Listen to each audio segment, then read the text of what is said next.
Hello, John. Thank you for coming back to the channel. There's a lot to talk about since Really? the last time we met. What, did anything happen? Yeah.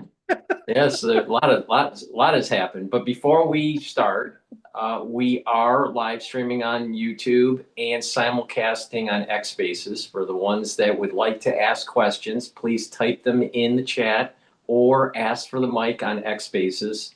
I will post the links in the chat for everyone that needs them. Also, within the description section of this video and all the videos I do with John, there are links that will take you to his website. You'll be able to sign up for the periodicals that he types up and also for signing up for a reading. And we'll talk about that later within the broadcast. But thank you for joining. Everybody, please click the links. Please share the links. And also click the like button so we can grow this show and get a larger audience. So thank you, John, again, and let's begin with the updates and what you think is going to be happening and your take on what has happened in the region. Well, these 2 week cycles that we go through every other Sunday. Um, I was First thing I found out is well, there's a lot of things going on, of course, and I imagine that every 2 weeks when we come back and do this show, there's a whole bunch of new stuff happening, and it's just not going to stop. It's going to be raging through to mid-May. All of history changing, human civilization course changing events, the most significant April in human history, followed by possibly the most significant May in human history, for better and worse. This I'm just a few days away from sending my next Hogue prophecy report, and I call it um, uh, April or Apoca Apocalypse, you know, an apocalyptic April. Now, apocalypse means not just doom and gloom and end of the world and retribution and God sending people in the lake of fire, etc., etc. It literally means apocalypse is the Greek word for enlightenment. It's the Greek word for lifting the veil of illusions and BS and seeing what's truly there and truly divine in all things. And so it is the word from the ancient Greek word for enlightenment, the achieving or relaxing into the eternal potential you've always been, which sometimes takes an interesting, effortless effort of work that can, and it happens. Um, so in these cycles, uh, we basically in our last talk, um, we were kind of in the midst or starting. Let me check my board here. Uh, yeah, the last talk was on the 15th of April. Sorry, of March. And we were already in the midst of the retrograde, which would have then finished 5 days after the 15th of March. So our main subject was all the muddle that got the West and Trump, who changes the war plan every moment because there is no plan. It's all improvised. A really dumb way to go into a major war. And this war happened. The retrograde was 3 days old when on the 28th of February this war began. That was, if I look at my chart here, um, 1, 2, 3. That means 1, 2, 3, 4. Yeah, yesterday was the end of the first month of this war. And we've looked what's happened. Uh, Now, what's happening now is that we are now going to enter April, and we're going to be under the influence of one of the most powerful stelliums of planets I've ever seen in my lifetime. Um, it is by the 15th and 16th of April, it will have in its gathering in Aries, God of War and New Beginnings, which the part that's not implied in New Beginnings is to have a beginning, you have to have endings. But it emphasizes it's sort of like what when you look at the 12 houses of the zodiac, Aries rules the first house, and therefore things that are coming to an end of a cycle of karma are in the 12th house. Now, what's very interesting about the situation is that Saturn, my little chart here, it's complicated. Saturn, um, well, what first happened is Neptune went into Aries, was the first planet to go into Aries, and it's going to be there a very long time.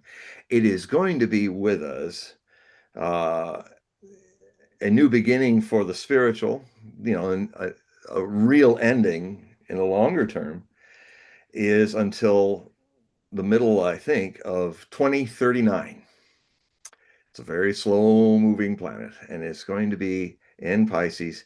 I'm sorry, in Aries. It moved from its home ruler, Pisces, into Aries. So Neptune, the whole spiritual cycle of things, intuition, mass messaging, is undergoing a rebirth through Aries, because Aries is the first, going back again to the beginning of the 12 house cycle. What has joined it let's see, yeah, what has joined it? I'm going to move this over as it's getting finally dark up here in the Pacific Northwest. What has joined it is Saturn on the 15th of February. Also joined this mix with the retrograde. Saturn went into Aries. Now, that's also new beginnings, but it's also a challenge. Um, what it's not mentioning is the end of illusions. Certain illusions and way we do things, like go to war, certain patterns that, like how the American hegemon has gone to war, are now getting their comeuppance because it's an illusion, it's a limit. The United States is no longer the hegemonic unipolar power of the world. But our leadership and our culture in America is just wide eyes blind to that reality. And in a way, though they kind of subconsciously feel it, because 12th house is about hidden enemies, your mind, your motivations, the fact that you have all these things, that your buttons that get pushed, we don't really go in and meditate upon what is the source of those buttons being pushed. So a lot of things in the conscious world are being guided by the unconscious in a mass sense now.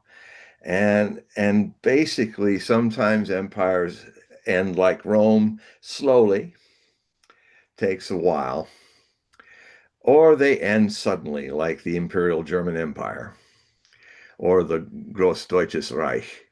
Or maybe now the Zionist Greater Israeli Reich dream has now come to its climax of illusion and its collapse, just as it's getting to the karmic echo of the last of basically, this is a big karmic echo. An echo of karma is where it's something that happened before is repeated, often in reverse image. For instance, what could be more seemingly reverse imaged than the Greater German Reich um, under Hitler getting just one country away from taking the whole thing. It beaten France, England was hiding in its island and not able to get on the European continent. This was the moment that Hitler invaded and tried to take down the Big Apple, the Soviet Socialist republics.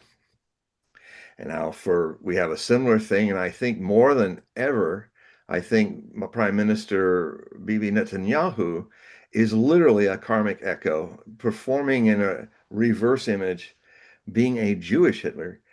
Um, the same things that Hitler did. He's mad like a fox, just like Hitler was, but also a bit certifiable like Hitler was. And he has done outrageous things that only crazy people do. And the same people they're fighting are caught off guard.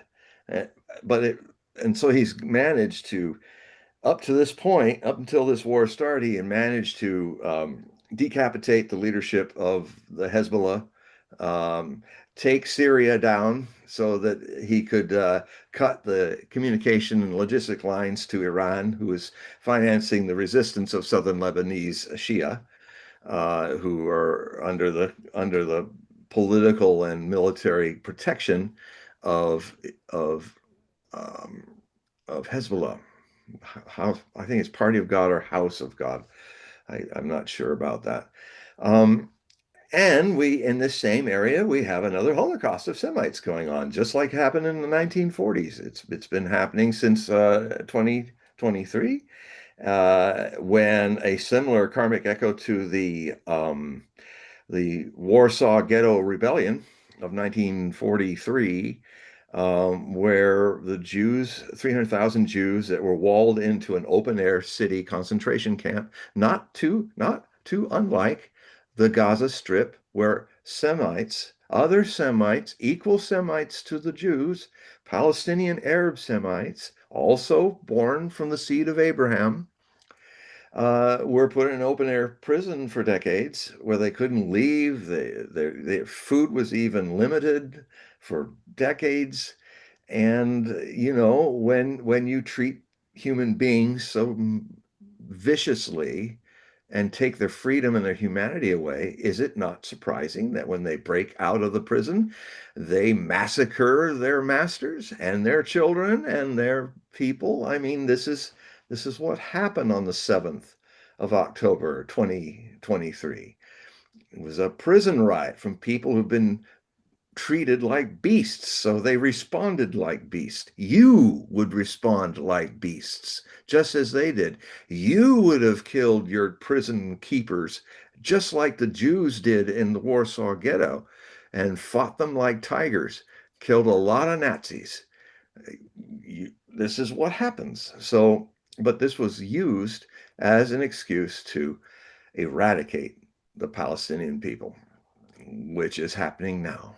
Over a million. I say again, just remember, I sometimes have to repeat myself a lot because the doom of human beings, or as Merlin said in Excalibur, the movie, for it is the doom of men that they forget.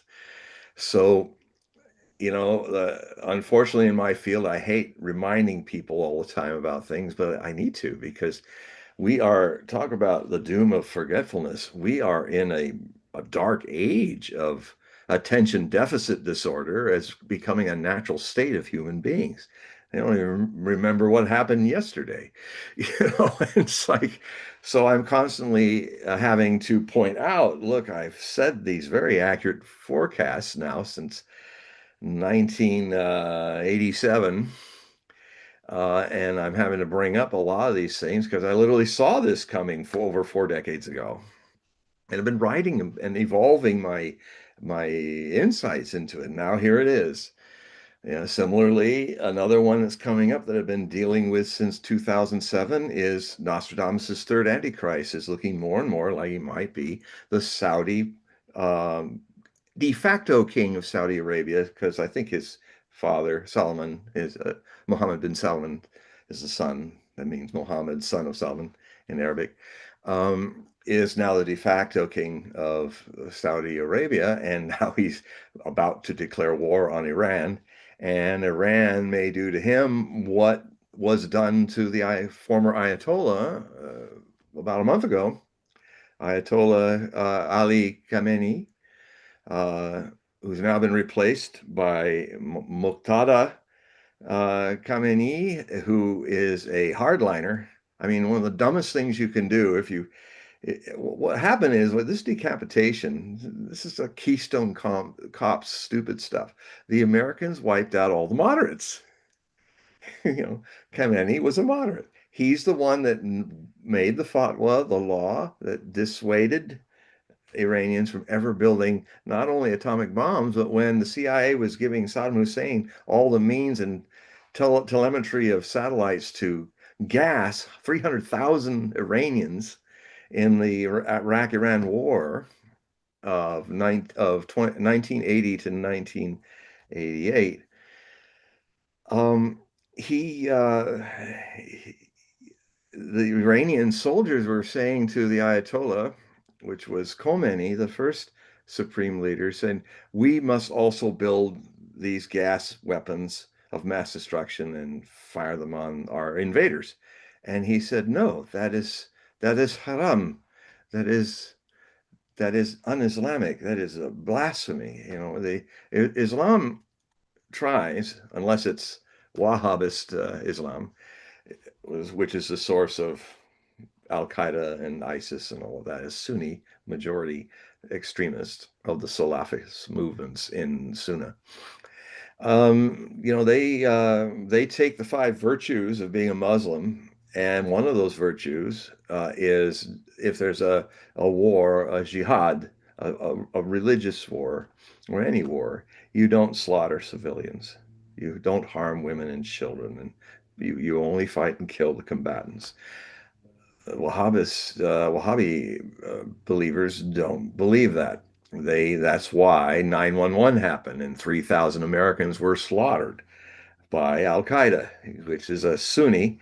You know, I got to clear the air about this one thing. It's one of the biggest BSs that are out there. This whole drum of Iran is the worst terrorist nation in history, a state-sanctioned terrorism.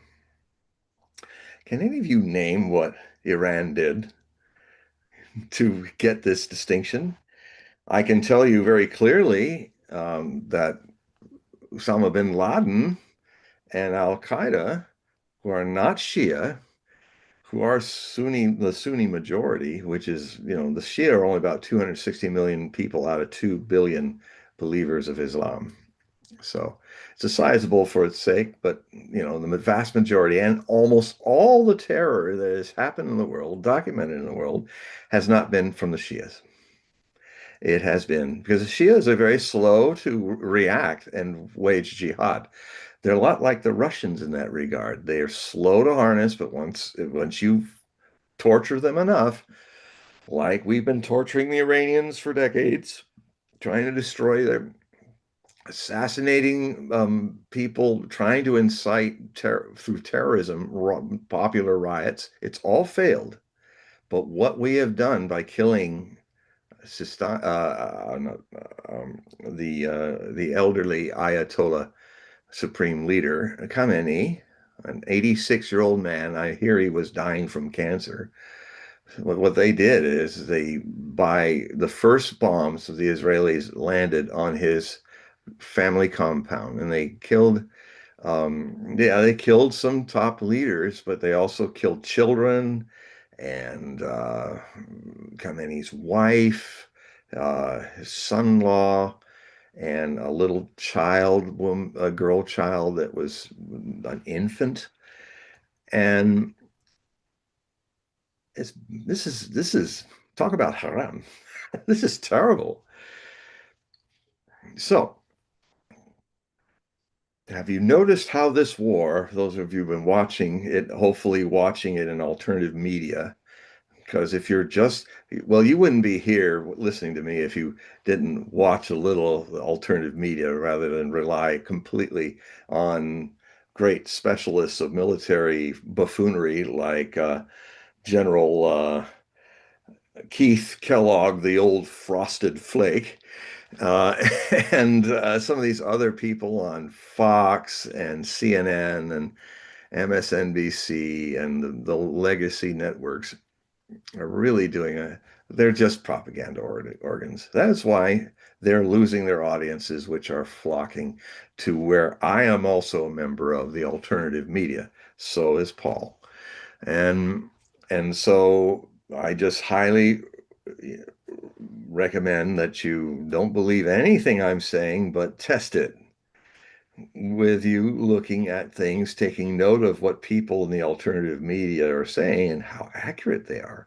All of my sources are from the alternative media, and it's one thing that helps me vibe out who's on the right track and who isn't. Like one very interesting thing I felt, because this is kind of how I do it. I read the world, and then if someone's saying a certain thing and I just, no, that's not going anywhere. I don't know why it isn't, but usually 80%, 90% of the time isn't going anywhere. But when something kind of goes ding inside me when somebody says something and it's like, yeah, it's almost like an invisible voice, small voice saying, that has legs, that's going to happen. And it's usually 80 to 90% the chance is that it happens. So Larry Johnson, former CIA station chief, one of my best sources for many years. Um, see his website Sonar 21. Take a read of his Substack. So you have to say Larry C. Johnson because everybody gets him mistaken for the African American basketball superstar. So he makes sure he has a C there. And otherwise, you're going to get into a lot of wonderful stuff about basketball. But you just read him. He's really good. He is one of my best sources, and he came up with a very interesting concept, which really rang true for me as happening. We're just well, I was just talking to Paul before the show.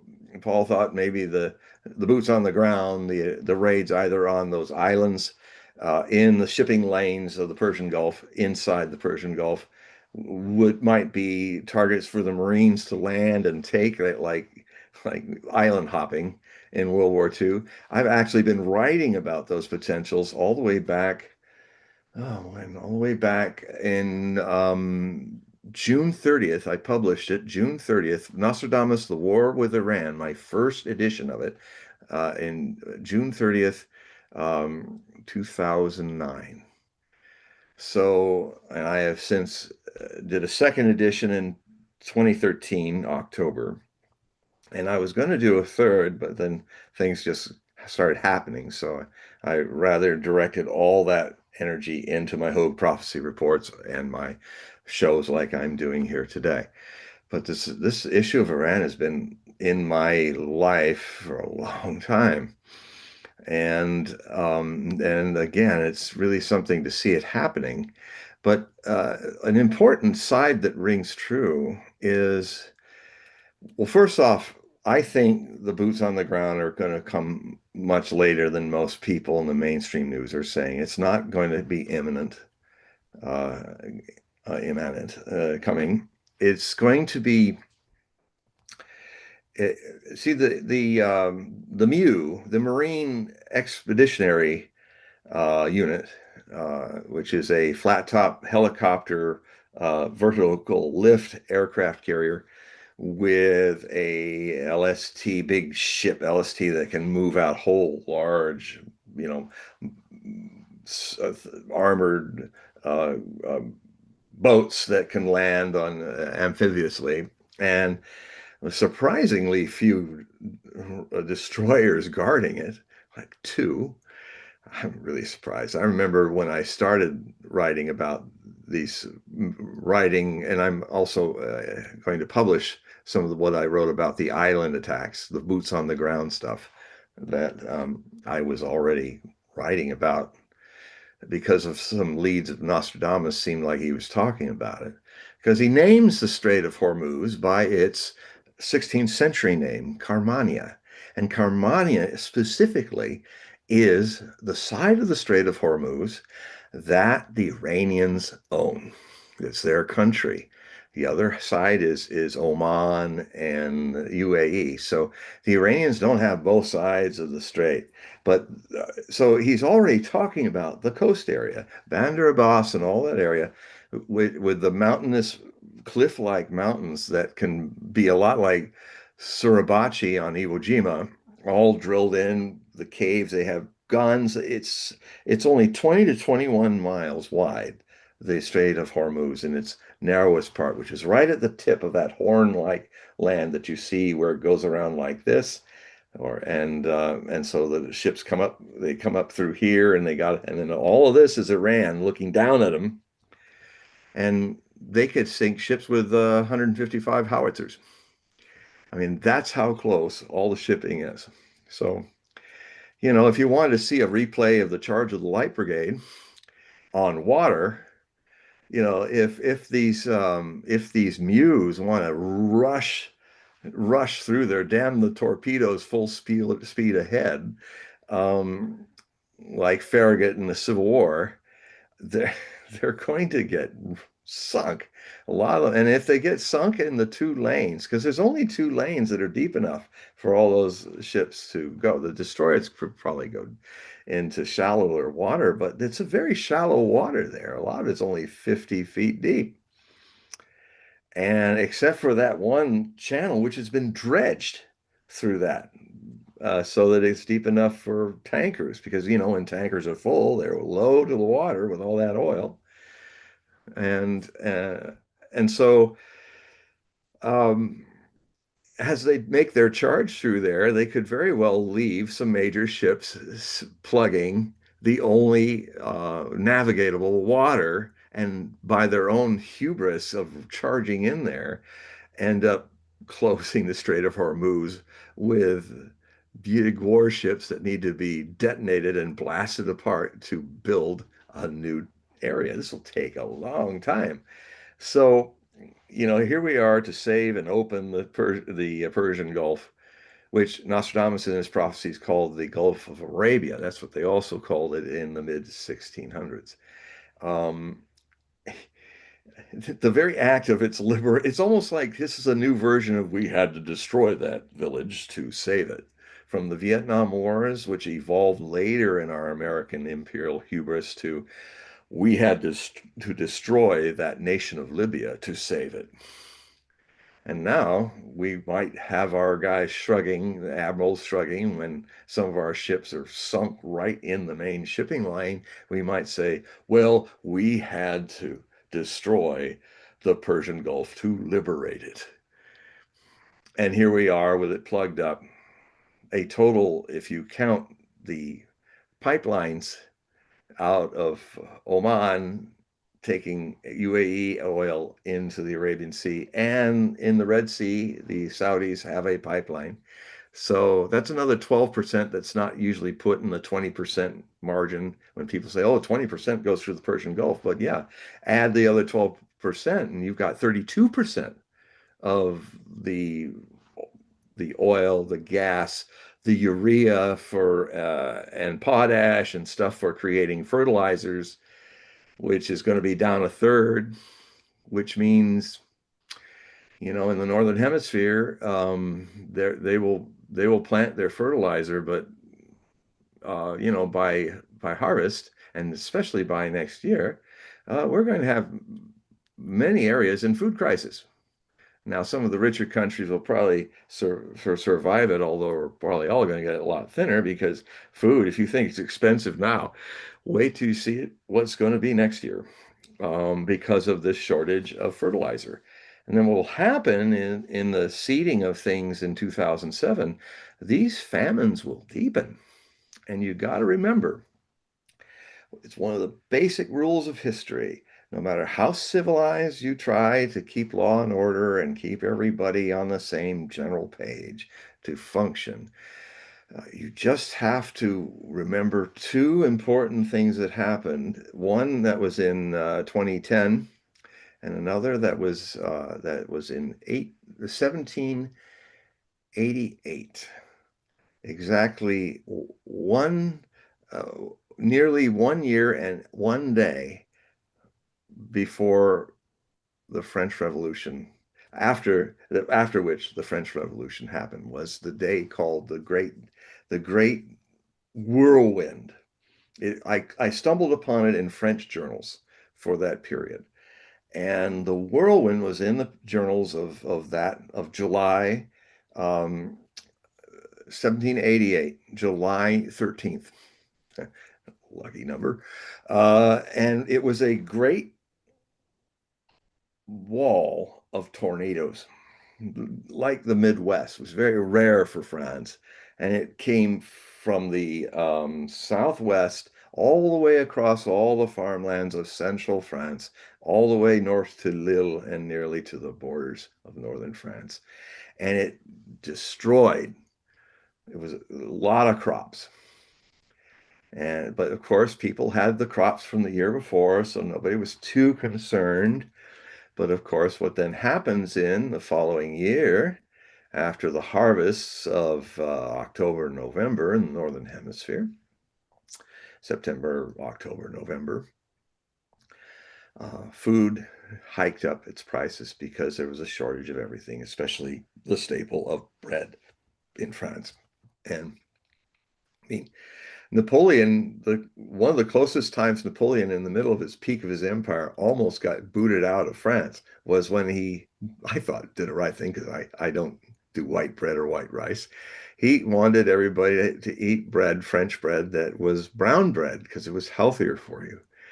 And the response was he had to dump that idea within a week because literally people were ready to throw him out of office. The Emperor Napoleon the First. He go, okay, white bread, red bread, white bread is fine. And so this thing that happened, the whirlwind, which by the way, the term is trombe, and Nostradamus uses it in his description of the French Revolution, which he also dated for around 1792. And it was literally 1792, written 200 and plus years before in the mid 1550s. So his predictions about the French Revolution are remarkably accurate. Um, it's really hard to disparage those because it's right out there. And so he called the French Revolution the whirlwind. And there was literally a whirlwind which triggered it a year later, plus 1 day, uh, because it was bread crisis and food crisis that moved all of those citizens of France to arm up and storm the Bastille and start the French Revolution. It was because they were hungry. It's because the food was, if there was food, it was impossible to buy. And so that happened then. Now, a little more recently in our recent history, when global warming was lighting off 500 megafires across European Russia. It was like smoke in the air all through European Russia. European Russia is 1/3 of Europe, by the way. So it was big, and it was burning all the grain to the extent that I think a fifth of the grain had been consumed by the fires of that summer. The fires were triggered as a high pressure dome that was reacting to an absolutely biblical monsoonal flood that literally put 2/3 of Pakistan underwater for months. And so, here's where climate disruptions have an impact on Pakistan, that upended Pakistan, but more so what happened with the Russians. They had to not, they could not export their grain that year, being like the number one exporter of grain. Because of the losing a fifth of it, they literally had to only sell it to Russians, especially to the livestock industries of Russia, or all the animals would have starved. All the cows, the chickens, all the livestock farms would have gone belly up. And so, what the people of North Africa and Western Asia had to do is seek out another big grain maker, the United States. But the Russians used to give it a very cheap and affordable price to the Arabs and the North Africans. The Americans did not. So they were compelled, all these dictatorships and stuff, to in the Arab world, to buy and purchase the high-priced American grain to feed their people. And what happened was it was too pricey. And there again, just like the French Revolution, what happened in February of 2011? The Arab Spring. A revolutions erupted across North Africa and Western Asia. I don't call it the Middle East anymore because that's a colonialist label of it. The accurate term is not Middle East because it's neither middle or east. It's Western Asia. So I no longer use Middle East anymore. If any of you are starting to wonder why I say Western Asia so much, that's a colonial term, and we are seeing the end of 500 years of colonial influence of the West as I speak. With a whole new world that's coming, hopefully will not be blown up in some last minute panic of those who are never lost a war and for 500 years or lost hegemony for 500 years, and it's so inbred into their DNA that they may not conceive of losing, and launch nukes to make sure in the end they don't lose, or at least they're still standing, even if it's a much lessened world. Well, we have bigger sticks to hit you with than the other people, and that's a real visceral, unconscious thing that's looming in a lot of what's going on right now. Because especially so um, famine, high prices for commodities, especially food, equals rebellions and revolutions and civil wars. I mean, one of the worst civil wars in history was the result of the revolutions that spread across Western Asia. It became the Syrian Civil War, which drug on, killed 600,000 people, just like the American Civil War did, only much longer, more devastation. And then Syria was never, the Americans then occupied the wheat fields and the oil fields of Syria, denying the Syrian people their needs and money to rebuild their cities. We did that. We're the bad guys. We did that. And perpetuated the civil war, which then evolved into the Islamic State and Daesh, or what we call ISIS, which the Shia, because it's a Sunni totalitarian fundamentalist Islamo-fascist movement, uh, and they considered they were going to come into Iraq and kill all the two-thirds of Iraq who were Shia, which they consider apostates, that equal to Jews and Christians, to be annihilated. Very, very quirky Wahhabist way of looking at Islam, which Assalam means, the root word of Islam means to surrender, to submit to God. And this is this is like either you convert or I cut off your head with my scimitar kind of business, which is not very loving, kind, or it's fear-based, and nothing worse than what ISIS was, the worst part of that. And we helped them. In fact, we funded them. It's amazing now that ISIS is now an ally.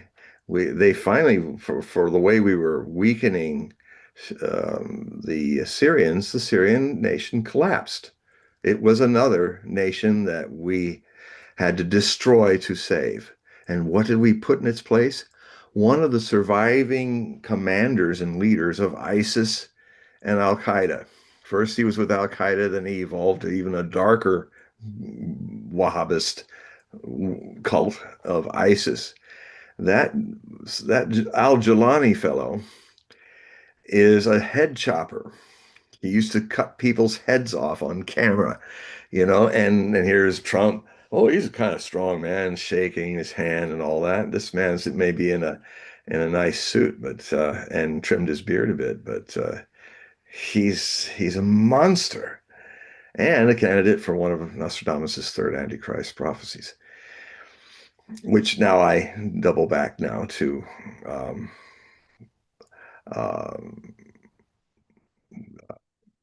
what's his name? The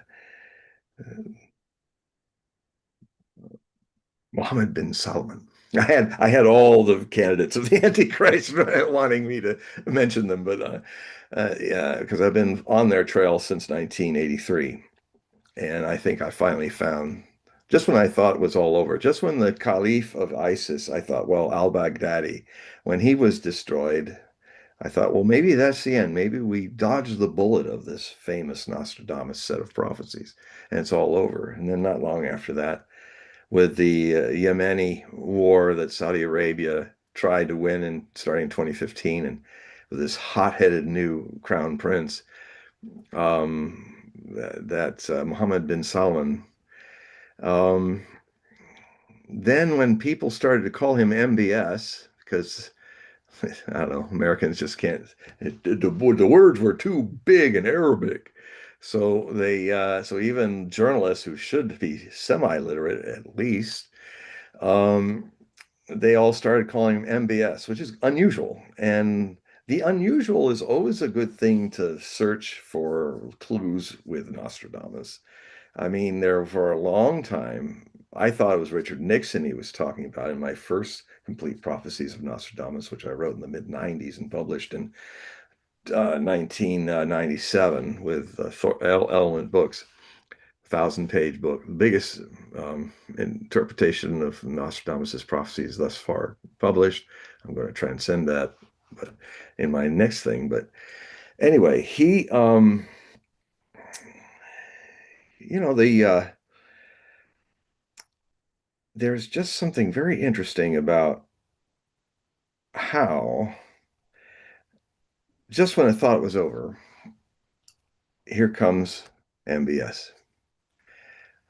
Now, Nostradamus called the first Antichrist Paul Ne Laurent, or Paul Ne Laurent. It's an anagram.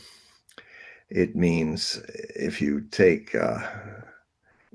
modernize the ROY for the old spelling of Wa, king, it's Napoleon Wa, King Napoleon. Napoleon the king. Napoleone Buonaparte was how he was born into the life in his bilinguals with a very thick Italian accent, and also being from Corsica, which was part of Genoa, was a holding of Genoa that the French took before the revolution. Bourbon France took it in as a winning for some wars or something. Europe's always at war. And so it even's got the phonetics correct. Buonaparte. He then, when he went to Brienne and became a student, he became Frenchified. He became a Francophile and started to speak like a normal Frenchman. He always had a little bit of a Corsican accent, which only in the War and Peace, the Russian version that was done in the 1960s, did the Napoleon in that speak like a Corsican French. He says, like that. So, this is not the French do, especially in Paris. No, so the so he he's the first Antichrist. The second, well, this one's easy. AI Gothic S with a little horizontal line stroke through it. ER. Hister. Hister. Well, by the way, Hister, there's 5 references to it. All of them have a very modern twist to them. In fact, his symbol was the crooked cross, the hooker by crook cross, i.e., the swastika. Hister was born in the center of Middle Europe. Yes, he was born in Austria. And he was raised on the banks of the Danube River, and that's where Nostradamus gave him that older name for it, the Easter or Hister, with the H usually silent, but he spelled it out.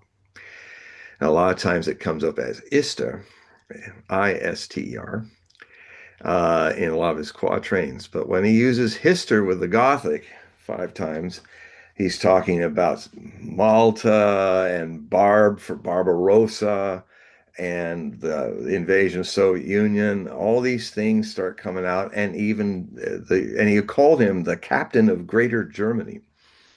Greater Germany is what Hitler called officially his Third Reich, der Großdeutsches Reich, the Greater German Reich. Großdeutsches.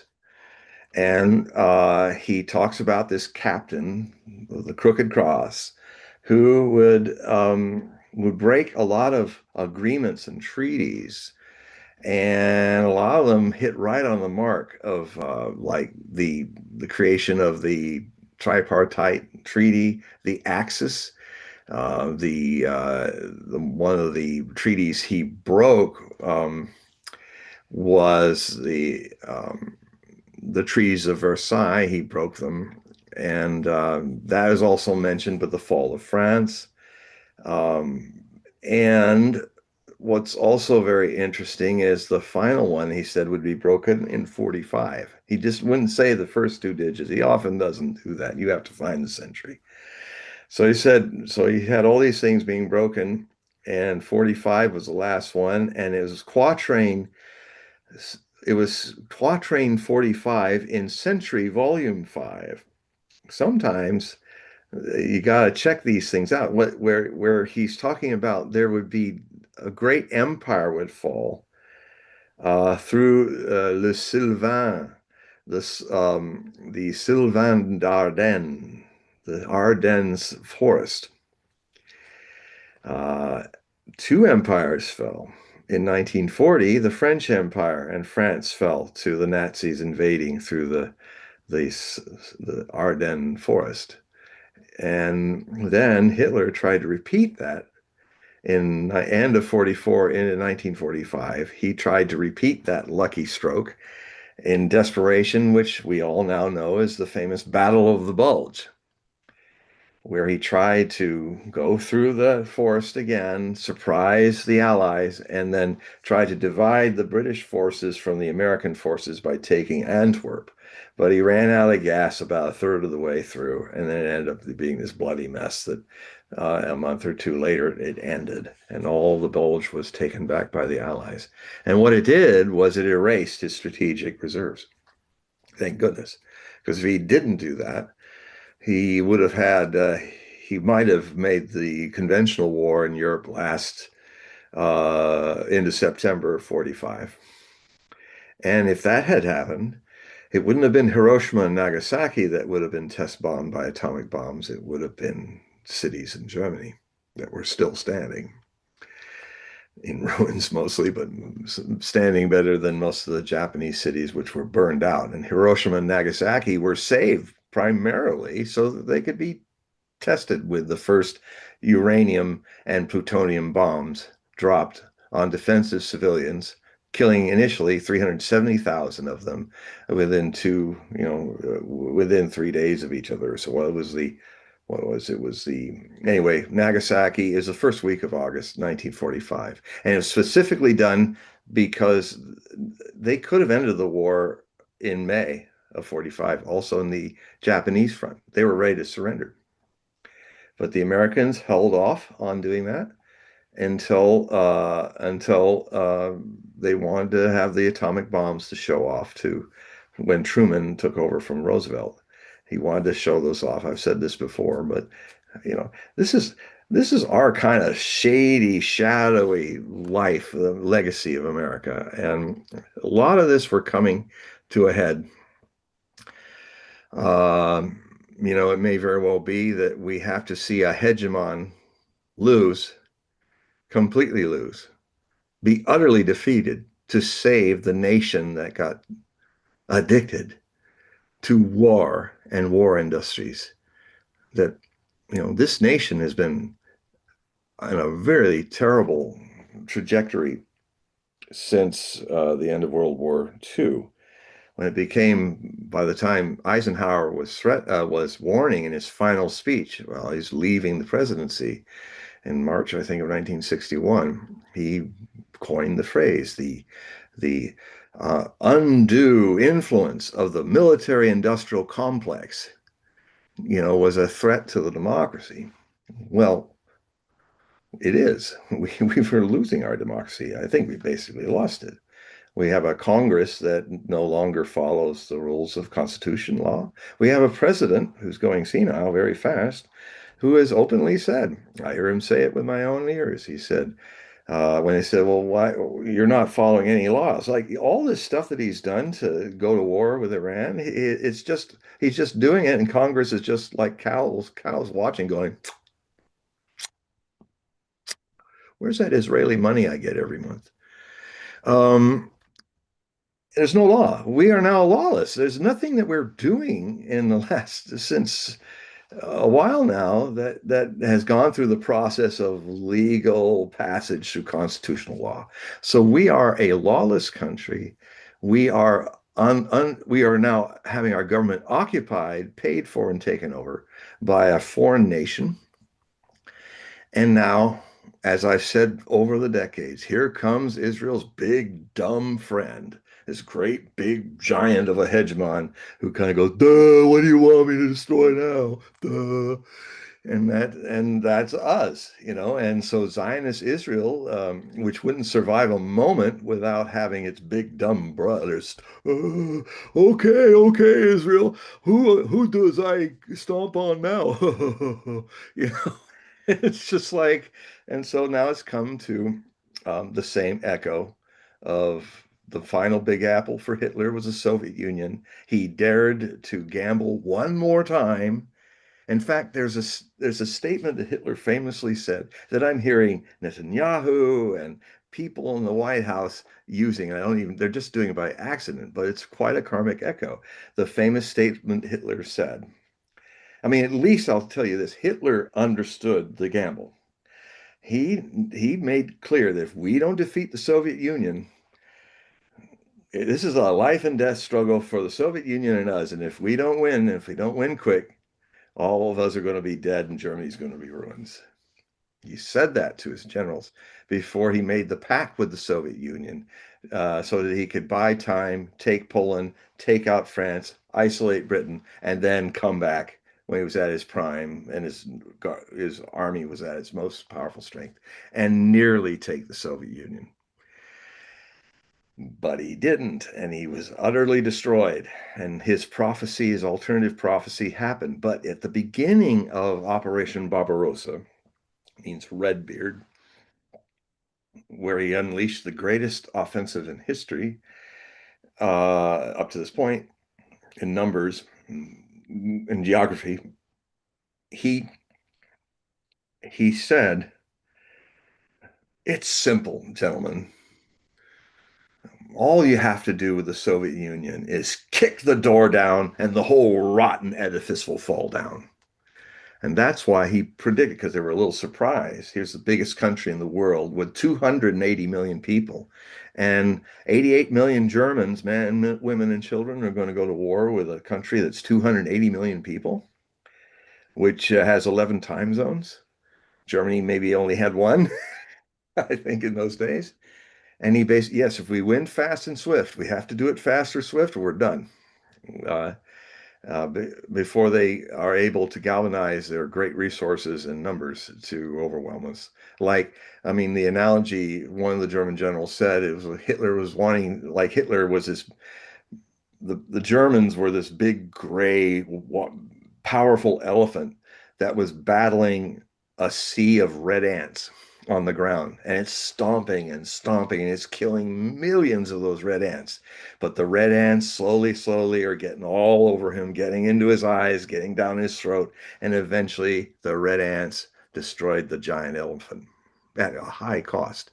It's an interesting and very close to the fact analogy of what happened to Hitler and the Third Reich because of this. So I'm hearing it again. I'm hearing people even today saying, "Oh, Iran just kick the door down and it'll all fall down. Just get a few American boots on the ground and we can just take it all down." Well, you are following the path and guided not by your own president, but by Bibi Netanyahu, the closest karmic echo to Adolf Hitler. Reversed image. He's Jewish. He's a Zionist. Zionism is equal to National Socialism. They have very similar beliefs. In my articles, I've quoted all the founders of the Zionist movement, and a lot of them are even praising Hitler, like Rabatinsky, who was the Russian Jewish mentor for the Likudniks, which eventually became the hard right Zionists that are currently running the country down. And he said, although Adolf Hitler is odious to all of us Jews, he's saying, he did have some great ideas about how to wage genocide. And so he did. And so there's this weird, evil kind of connection that Zionist has to the very same evil people that nearly killed the Jewish people in the last Holocaust are now inflicting it on other fellow Semites, the Palestinians. And this thing could go so the Soviet Union for Hitler, Iran is the Big Apple, the center, the big, massive country, this huge country the size of West Europe that I've flown over. It's all mountainous, and where it's not mountainous, it's deserts. And the mountains are like, it would be if you've ever been hiking in the Sierra Nevada, imagine, which is usually 12, 13 up to 14,000 feet. Imagine flying over 7 mountain ranges. You can see them one after the other, after the other, after the other to the horizon at 35 or 40,000 feet. And they're all as high as the Sierra Nevada. And in there, and if you've seen Iran from the air, there are whole areas that of missile bases, underground missile bases in those mountains that the Americans don't even know about. And the proof of that is that they're firing these missiles constantly every day. And something really chilling that's happening with it. Some people are saying, "Oh, look, they're not firing as many missiles. They're probably running out of missiles." So well, that's your hope. But the reality is even more awesome and like, oh my God, kind of awesome. Um, they were firing lots of missiles that were old so that those missiles would eat up all the anti-missile defenses of the Americans and the Israelis, which they have. Now, you'll sometimes still see some of the David Sling or the few remaining fads from the Americans, and maybe the Iron Dome tossing up one or two. But they seem to have jammed that. Now a lot of those things are firing all at once and crashing into the towns. So the Iranians have some way to jam that now. And people in Israel are constantly in shelters with because all the FAD radars, multi-billion things, that's one of the first things the Iranians blinded with just cheap little $5,000 drones.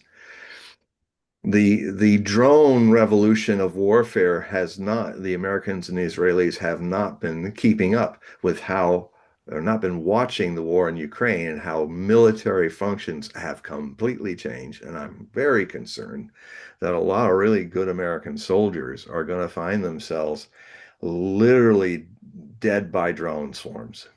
We're still going in. We don't have any anti-drone stuff going on.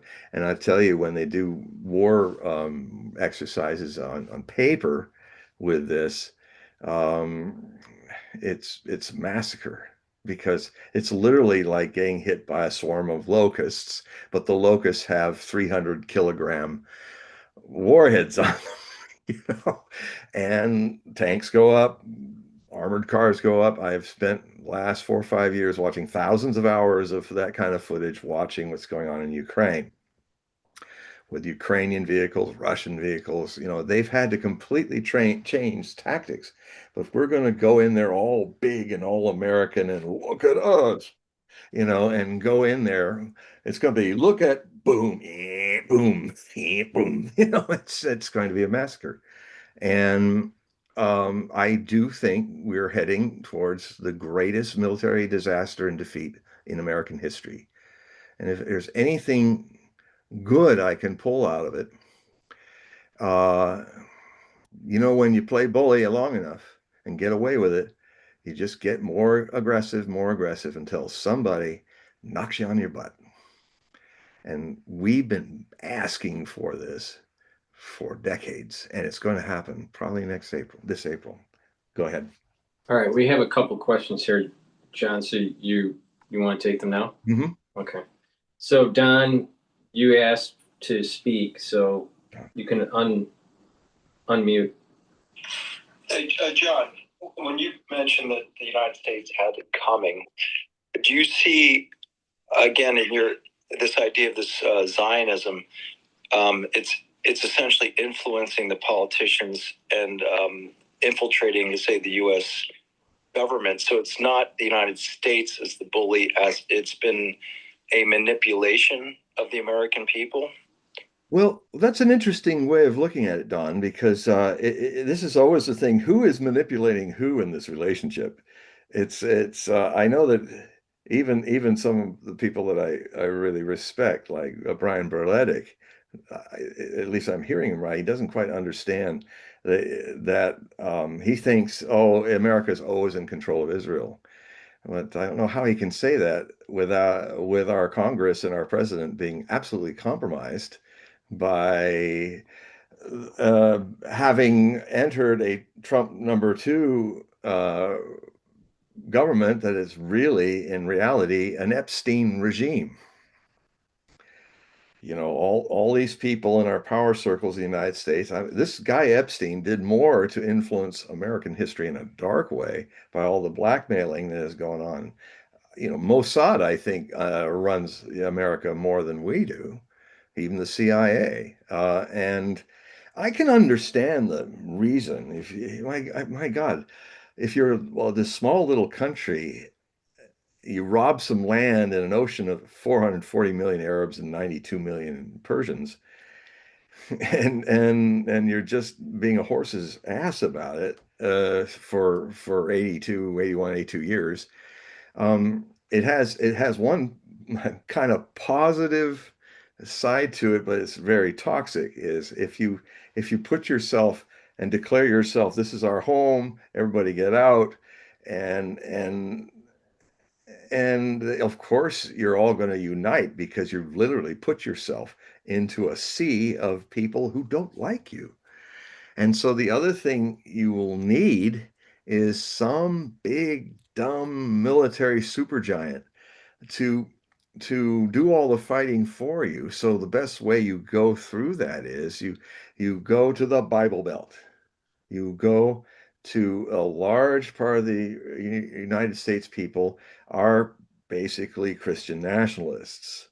And I mean, I saw it since the early 70s during the Jesus freak movement that the whole I watched this evolution is, well, Israel's very important for for creating a situation that's Armageddon, which brings Jesus back. So I mean that's a pretty crude, quick way of putting the definition. I can go on and on about it, but I go on and on too much anyway. But really that's it. It's a very odd relationship because these Christian nationalists, Hegseth being one of them, half the people in the cabinet are these people, half the people in the Congress are these people. They're really doing all this stuff because they are basically wanting to create Armageddon. There are a lot of our leaders and a lot, even in the army, in the armed forces, there's a group that tries to help servicemen and women in the United States. And so what happens is, let's see, Larry Wilkerson is another great source of mine. Larry Wilkerson and also Daniel Davis, Colonel Daniel Davis, Deep Dive. That's another great source, everybody to check out. You know, he was in one of the final real combats in the Gulf War, and he was under the command of another great source of mine, Douglas McGregor, who was the commander of this armed force that fought the last battle with the Republican Iraqi Guards. That was really a land battle with tanks that the United States had ever directly been in. But anyway, they're kind of a place where you get servicemen and women, call them up and tell them what's going on, and that's illegal. But they don't want to lose their careers and stuff, and so these guys come in and make sure that these people are they're They're not going to be, their names are not going to happen. They go in and talk to the officials and the officers and say, hey, we're getting people from a certain unit that they're calling us, and their commander in chief that you have to respect in order, chain of command, is openly saying, well, this is not a war against Iran. This is a war for Jesus. This is a war so that Jesus will come back. I mean, that used to be sat on for decades, but no more. Now even generals, even high officers are talking crazy cult Christian nationalistic stuff. And the irony of it is that most of this interpretation of the book of Revelation all has really come about a century ago. It started a century ago. It's really a new cult. I mean, there were certainly people in 999 AD who were expecting the first millennium would end, so a lot of people stopped working and stopped paying their bills and stuff. And then when it didn't happen, it was a real mess, catastrophe across Europe. So this kind of happens. But frankly, there's also another group of people that say, and I'm actually one of them, I'm a preterist. I really can see where all the prophecies of the New Testament were fulfilled by 70 AD, and that the book of Revelations is really in code so that people would not be killed, Christians would not be martyred, because the whole thing starts. 2/3 of the book of Revelation is a talk of St. John to the seven churches, the first seven major church organizations of Christianity. And he was if you read that part, rather than get lost in the second last third of it, which is the book of Revelation, weird prophecies, he was making it very clear that this was about the near future, not about 2,000 years ahead. That that the whole thing that Jesus was talking about in the little apocalypse, the Mount of Olives sermon, when he took all of his disciples up to the mountain where you could see the great Jewish temple after they'd been there. And when they came out the front of it, one of the disciples, I forget which one, he said, "What a magnificent building this is." And it was. But then Jesus made, and I paraphrase, he said, this whole building is going to be destroyed in 3 days, and all the stones will be removed. And that's kind of a shocking prophecy. It happened. And he was trying to show that, but in 3 days, the Son of Man will rise, so he's talking about he was, the, not the temple, but his resurrection.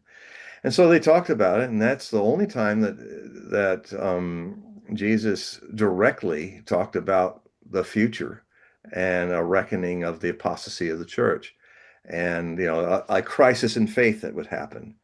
And I mean, I look at some of the stuff in Matthew 27 and a few of the other witnesses of his disciples that if you don't come into it with any preconditioned Sunday school dogma, if you just look at it like a little child, like Christ said, one should look at his words.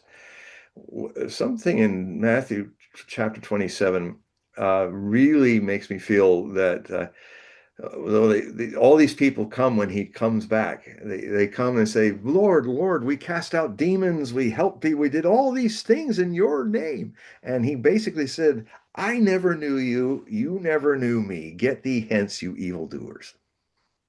I'm paraphrasing, but that's the essence, the gist of it. Which kind of says that, all you Christians out there, are you aware that you pray to Jesus, but that name was never used by him? Never. He was away from this world when everybody got stuck into "in Jesus' name." So maybe what he was saying is, you're all praying to somebody I wasn't. My name was Yeshua, Joshua, if you want to westernize it a bit. In Jeshua's name. Try praying. I did for 21 days where I tried praying in Jeshua's name, not Jesus. That is not the name of your Son of God.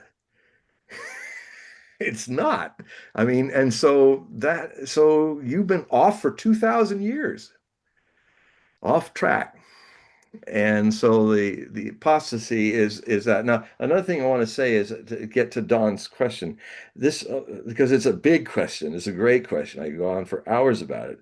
It is, and I've written a lot about it. That the connection that is Judeo-Christian link up that we have in our country, that is being, I would say, manipulated by politicians in Israel, who, understandably, if you've got this big, dumb, all belief and no getting into the reality guy, blind faith, dumb super giant who's going to literally fall on your enemies and crush them, and you just sit there and watch it go. Well, I can understand. I'm part Jewish myself. I have some practical Jewish blood in me. I say, well, get the big dumb guy to go take care of Iran. You know, get him to take care of Iraq. Get our big dumb friend to do all the fighting and dying for us. And God help us if he ever wakes up to what we're doing, how we're manipulating him in the name of God and Jesus and all of that there. Okay, who's the next question now? I know Don had another question here. Okay. Go ahead, Don. Don, Dawn. you there? Dawn. Don, we can't hear you. Come back, Dawn. All right. While we're waiting for Don. Okay, Don. There was a question that was typed in the chat here by Rick. Okay. Most Americans have no clue how they will be impacted economically, psychologically. When, why, and how will Americans be impacted? How will they respond? Blame others or transform spiritually? Well, probably all of the above. The question is, I mean, we anybody alive today remember the Great Depression? No, because they're all the people who knew about it are all basically dead now. And now we have never been in such an era of want.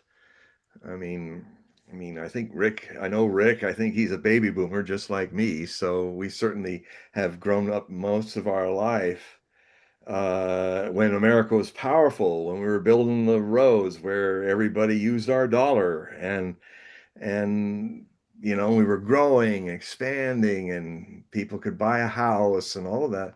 And that, of course, has been strained, and we've also deindustrialized, and you know, it's going to be impact. We're a country that's going to go into cold turkey. We've been addicted to so many bad habits, and now we've lost so much of our own power by being constitutionally illiterate citizens that now we've got this little country that has taken over our government and is leading us into the greatest military disaster in American history, which the good side of that in alchemy is that might wake a whole lot of people up in the United States. And look out, Zionists, when Americans wake up to what you've been doing, that Americans are responsible for allowing you to do to them. They're going to be really mad. And so I would say, what's going to happen to the Israelis once the American dumb brother gets a brain cell working and goes, hey, what have you been doing to me all this time? And so but Israel has its own problems because Israel as a state is probably not going to exist or survive this. There's going to be a second diaspora. I mean, if Trump makes good his threat to start taking down all the energy infrastructure, the Iranians have made it very clear. They say, you do that and you compel us because we have the escalation dominance. We will systematically take down all the power grids and destroy them across the Western Asia of our enemies. And those people in the Gulf who talk that like they're our friends, but they are using America's, our invaders, are the people who are trying to destroy our country, have been using their bases and to do it. And so the Iranians are taking all that down. And if you want to take out Iran's power grid out, Iran also said, and if you do this, we will take out all your water purification systems across the Gulf. That means 35 million Saudis requiring 80% of salt water turned into fresh water are going to have to leave Saudi Arabia or die of thirst. We're talking about the potential tens of millions of people in the Gulf dying from thirst. In a desert, it happens a lot faster than it does in a wet country. Or the survivors will have to run to other countries, and watch how Europe will get crowded with that. Um, so, there's a lot of, it's going to be difficult.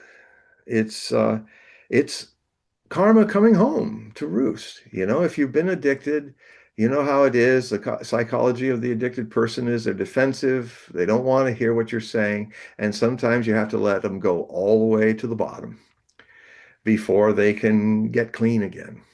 And America's, in many different ways, is going to suffer that. In a way, what happened to the Soviet Union is about to happen to us. And it's been foreseen from very interesting seers that I've recorded down the years. When it was happening, when the Soviet Union was collapsing, Sture Johansson was channeling this Ambres spirit. And I don't usually, except for Casey and Sture Johansson, most of the others, Ramtha and all that, are just ego trips of the people that are channeling their own ego, id. But these two were very accurate, extremely accurate. And so uh, what he said was that that America would follow as a fallen Colossi, as a fallen giant after the Soviet Union. We'd be next. And the victors of wars never learn from their victories. As soon as they've won and they're sitting back fat and sassy, the beginning of their corruption starts. It happened to us in 1991 when we were the undisputed king of the world. Atlas held all the spheres of influence, not knowing that if you don't learn from your victories, from the hubris that comes up from victory, you will not notice your feet becoming clay. And then when your feet crumble and you drop all the spheres suddenly, well, that's what happens when you don't learn. So now the Russians went through a decade called the Time of Troubles. It was named after a 60-year period, I think it was in the 1400s or 1500s, that where Russia lost half its population. It was almost destroyed. It was the Black Death. It also came in and killed a lot of people. And Russia had this terrible time where it was almost completely absorbed by the Lithuanian Polish Empire, which was its longest time occupier and invader of all the invaders that started from 800 years ago. Trying to invade Russia and break it up and utilize it. Well, the Russians' next worst downfall was in 1990 when the Soviet Union collapsed. It was a decade where it fell apart. The Russians just rushed into free marketing, not even knowing what it was, and literally took their whole socialist system and killed millions of people who built it, who are now in retirement. They said, "Oh no, let's privatize retirement funds." And what happened was it created the mafia oligarch system. And it was Vladimir Putin that began the end of it. the reason why people love Putin so much, even when they don't agree with his politics in Russia, which is a very rich and debating world of that, a lot more free than it is here. I know from firsthand experience, being in Russian television guests. Anyway, he got rid of the oligarchs. He said, you can keep your money, but stay out of politics. And then a few of them didn't, and he nailed them. He put them in jail, took all their money to these, because, Russia does have a mafia problem, so do we. One wonders which one is worse. I think the oligarchs that make their trillions in the military industrial complex have clearly showed us that all they're doing was making crap weapons at exceedingly expensive costs, because then they played with that in the stock market. They're just in it. They're not in it for the country. They're in it for the money. And they even put planned obsolescence in the F-35 and other highly expensive weapons, so that the whole cycle of a weapon, even after it's built and sent to the customer, will still need to go into the shop for them to make money fixing these planned obsolescent things they put into it. They're utter criminals. Frankly, they're traitors. I I think the oath. I'll finish with that. With the next questions coming, I see. I think the oath takers of the Constitution, in our politicians, from presidents to other people working in the government, we're also supposed to fight enemies of the United States, both foreign and domestic. What's going on with the domestic invasion of our Congress? Now, I really feel like I'm living in an occupied country now, because the government is not listening to us.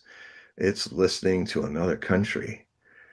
I understand why they did it, to survive, but it's treasonous what our leadership and our president are doing.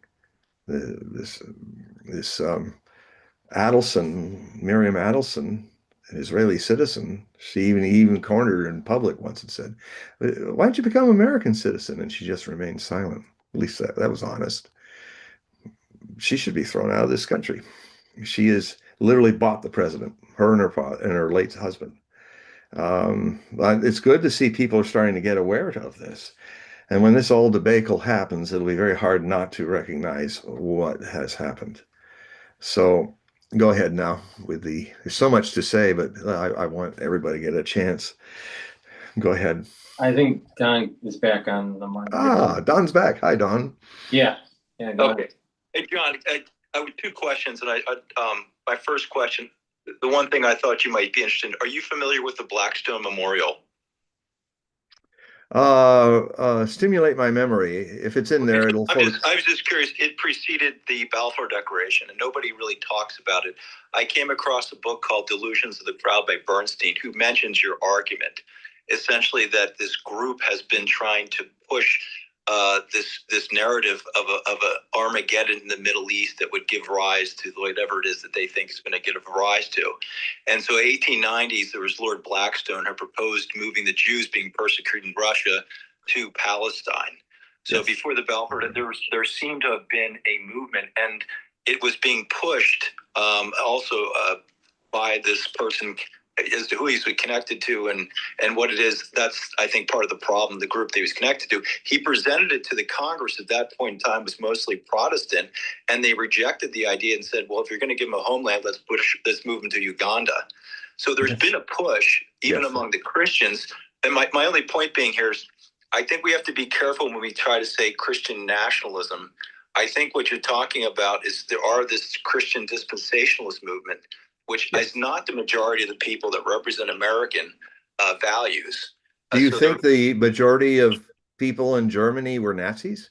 It's always a small group. Do you think the majority of Zionists are influencing the Jewish world? No, they're not. No, I agree. The Jewish world is against it.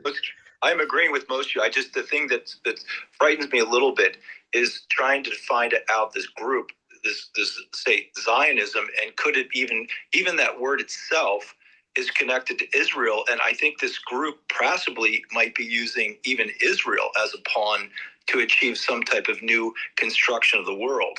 And so when I look at, say, the ideology that we're facing, the ideology is this new world order of essentially this government, one world government, in which there is no sense of what you're talking, these constitutional rights.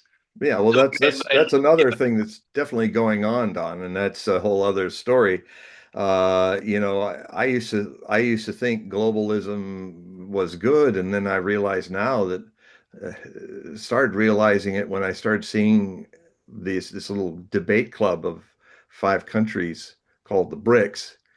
I think it was turn of the century when I first became aware of them, and I started writing about them in the HogueProphecy.com articles in my archive. It's there, where I said, I don't know why, but this is going to be a whole new world order that's going to come out of these debaters. It's going to end up being a whole shift away from the West, a Eurasian, African, South American thing that will really bring leave countries alone to evolve in their own speed without any puritanical preaching from the United States or a toxic dollar, but break from both of them and let people alone to live with their sovereignty respected in a stable community of nations.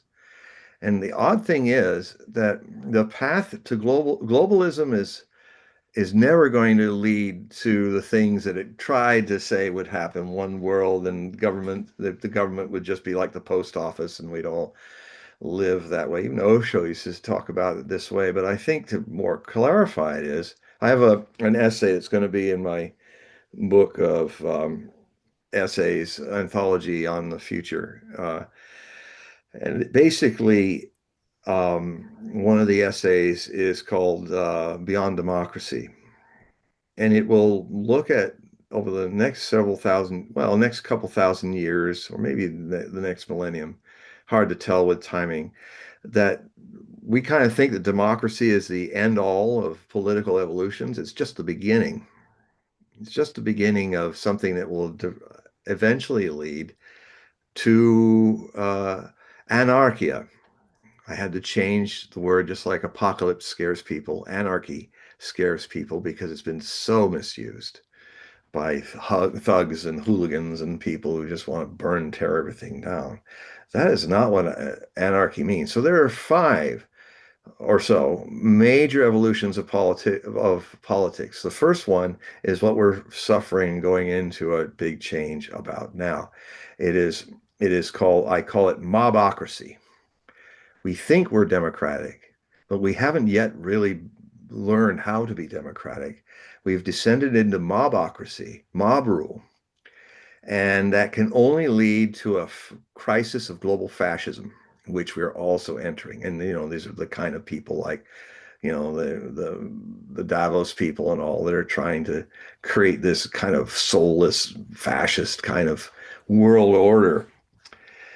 It won't succeed, but it'll cause a lot of upheaval. But what eventually is happening, and what I'm happy to say is, this war that's going on in the Middle East, in the Western Asia, is a direct attempt by people handling Trump of that nature to break the BRICS, because the BRICS is a real threat to globalists. And because it's like the whole world deciding, oh, we don't want to use your US dollar anymore because it's toxic. And so the US dollar is rapidly collapsing. So then, so gosh, so much involved in this. All I can say is I'm seeing now that the BRICS is hope of the world, and Russia and China and are very much trying to give it a chance to grow. This war indirectly is about destroying the BRICS. Even Trump openly stated, he says, want to break up the BRICS. Well, if you wanted to break up the BRICS, the first thing you could do is announce that all sanctions on 2/3 of the world that you put on the dollar's use are gone. You might get them back with the US dollar doing that. But you are Trump, you and your leaders and your are creating the very end of your world order because you're not listening to what people, your own people even, you're not listening to what we want, what we need. And I guess it's got to, like the drug addict, he's got to end up, pissing himself in the street somewhere, waking up and going, what the hell have I done with my life? Maybe we have to go to an inch of our life doing this stupid stuff. And so it's not the way I'd like to see it, but this idea of the United States being unique in history, in creating this constitutional republic. And I say, if you think that we're struggling, right, to reclaim sort of our right for self-rule, do you think the BRIC nations are the vehicles for ushering in this, again, experiment in self-rule, or do they become the vehicles to extinguish the experiment before we wake up? And then once we're gone, now it's an easy path towards putting in a one world government, this technocratic, feudalist system. Well, not if you have a system where individual states are respected to go through their process of creating themselves and going through their ups and downs of it. I mean, one of the things that's helped this be so toxic is the intrusion of global powers for 500 years into other people's affairs. Yep. And so what the BRICS is trying to do is end the intrusion. And America can join it too, if they may have to recover from their toxicity of being a global hegemon. The thing is that I never thought the path would be this way. But again, back to my essay, what I'm seeing is you've got to go through this fascist time of troubles for the whole world. And then slowly after that, if we survive that, then a few hundred years from now, we might make the next big change, which is what's it called? Well, basically, we'll have a society that puts meditation, self-observation, self-responsibility in stages where those are in a mob rule becomes those who know rule. Meritocracy with meditation. Meritocracy without meditation is a benevolent fascism, which also ends up being fascist. But it's a situation is, do we just allow a pilot who never flew a jet to take us across the Atlantic Ocean? Do we just throw keys at our kids and say, go learn how to drive? There are stages where, I mean, frankly, the system that I'm talking about is that with meditation, it has to be balanced with meditation, is that you only can vote for a certain level of things if you have the knowledge and experience to do so. And the whole point is not to just let a few elites get in there, but it's to encourage and help people draw out their individuality, and it's a big essay, and I'll talk more about it and have it published in the next few years. It next goes to the next step after that is what I call dharmatocracy. That is where those who are enlightened rule. People who have come to their full love and radiance as an example to the rest of us become our elders, our community leaders. And then the final step in the distant future is anarchia. That is where the concept of anarchy in its true sense, just like apocalypse means enlightenment, lifting the veil, not doomsday, you have a world of only people. It'll take about 150 years for this truly Aquarian Age idea to really have gotten rid of all the centralization of the Piscean Age into what will be the Aquarian Age's idea, is that individual sovereignty. There are no countries when everyone's individually sovereign. So the whole idea of countries changes not from some group of people who want to overlord the world, but from people seeing democracy become more intimate and smaller and smaller and more intimate until there's a whole world of people that govern themselves through these evolution and meditation and consciousness with politics. You end up having a world where those who can govern themselves are the perfect representatives of living in community. Only a community that is responsible, full of individuals that don't have to have rules. They live by their own rule of truth, and they understand they must live in community, communing. Now, I've had some direct experience of this experiment because I spent a lot of time in Osho's communes. And I took some interesting insights from that experience. And I can see down the line how that can be evolving into a completely different system, which governs itself far better than any government, because we reach the Aquarian dream of the only unit of country is an individual. Undivide you all. You know, in those days, if you got in a time machine and talked to them, you might ask from our time, how many nations are there in your world? It's so full of peace and radiance. And he said, nations? I look around to the others. Well, there haven't been nations for thousands of years here. Or you could say it this way. There are 1 billion of us on this planet now. You can call them the nations. Is each individual has become the sovereign individual. The atomic distillation from mass-mindedness, mob rule, will evolve over 150 years or so when we're totally in the Aquarian age, in this overlap of Piscean centralization, which wants to centralize a global order, when the reality in Aquarius is masses of people being individually sovereign, working together, which is a completely decentralizing concept. That's what we're undergoing in the next 150 years. Okay, go ahead. All right, let me just interject really quick here. So Dr. O'Neill is a double Ph.D. He used to be on the board of Goldman Sachs. He's literally the guy that coined the BRICS. And one of his PhDs was on how oil can affect markets, especially in energy shocks.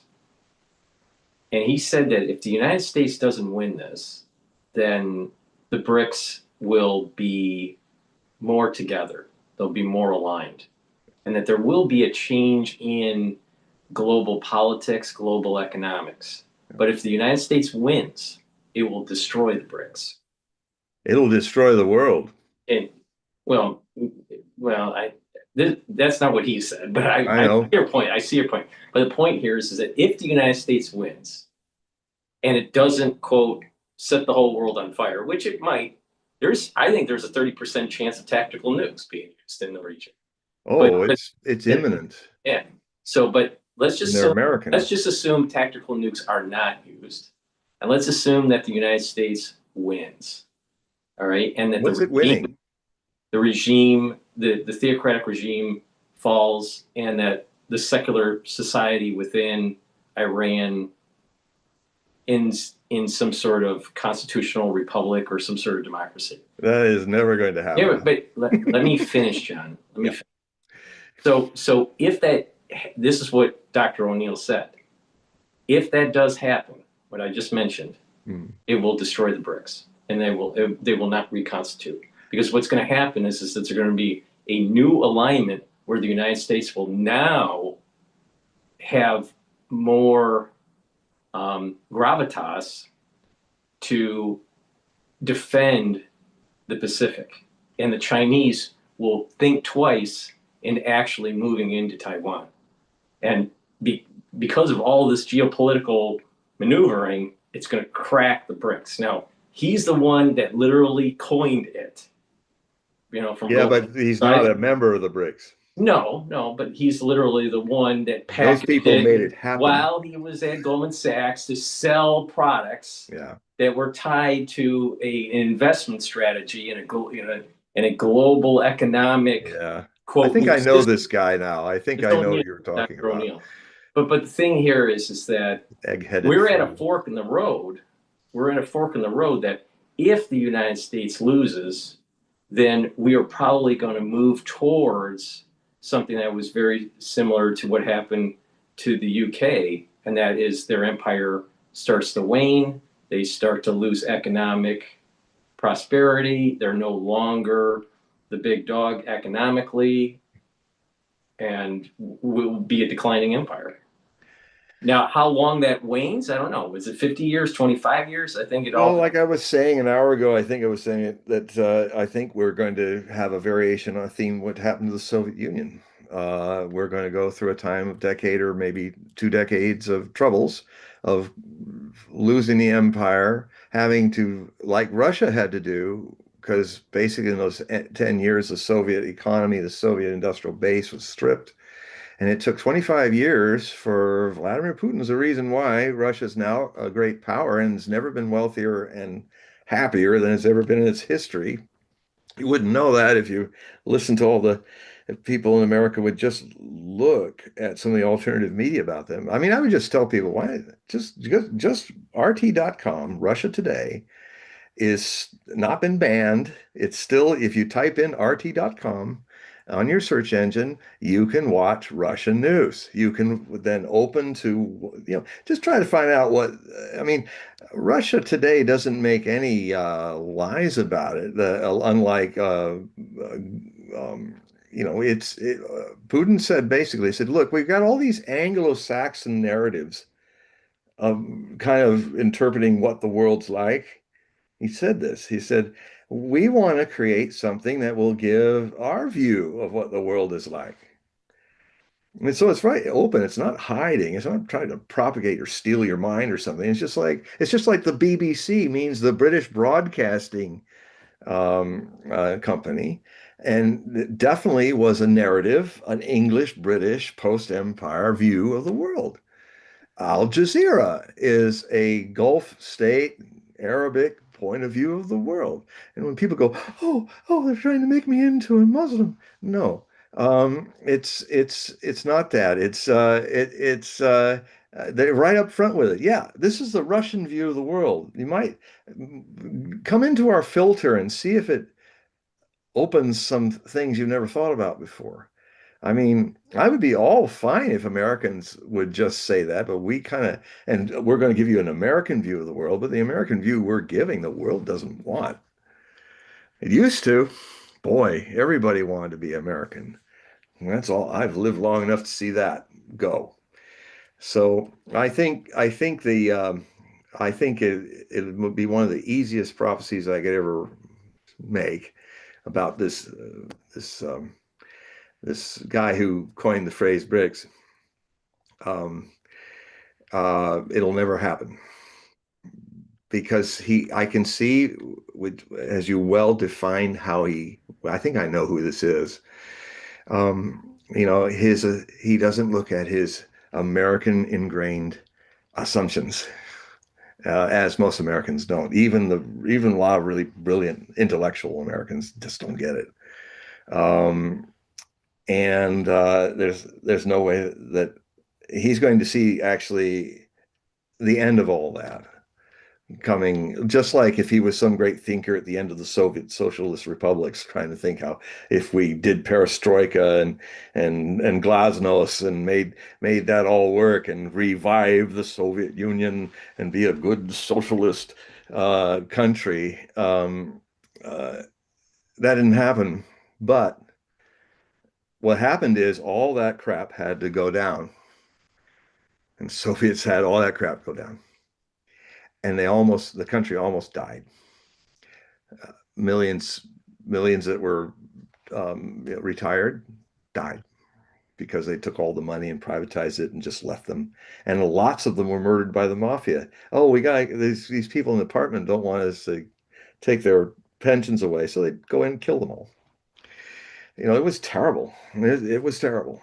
But if you see the way Russia is now, they came out of that dark place, and I'm hopeful because that the United States, and it will go through this. And I live here, so God knows what's going to happen to old me if some mafia guy comes through the door and says we want this apartment. So I'm not outside of this looking at it. I'm in the middle of it, as so many Americans are. And the way Russia got itself out of it, I would hope that we would learn something from that. Our models don't work. It's time for us. The thing that is the biggest hope I've had about America throughout its existence is that when there comes every kind of around the time of Saturn's return, because Saturn rules truth over delusion. Saturn limits delusion. So when it comes into a full circle return into one of the 12 houses of zodiac, we've had this cycle. I used to write about it in the 90s, where we have this cycle that we redefine what it is to be an American. Give you an example: Civil War, horrible experience, but necessary, that we had to pass through. John Brown was right. Absolutely right. One of the greatest prophets, never got a prophecy wrong.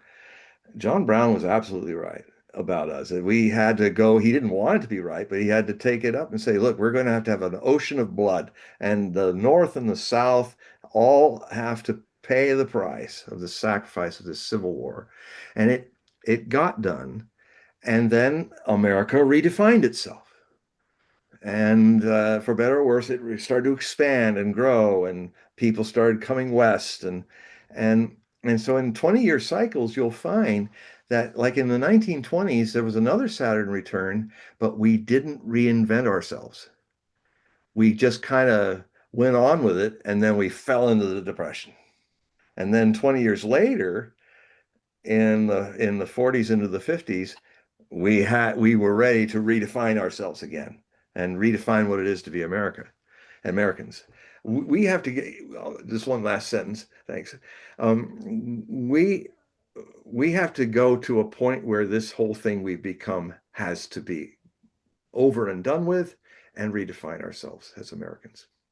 Right. All right. So let me just unmute here. Don had a follow-up question. Don, go ahead.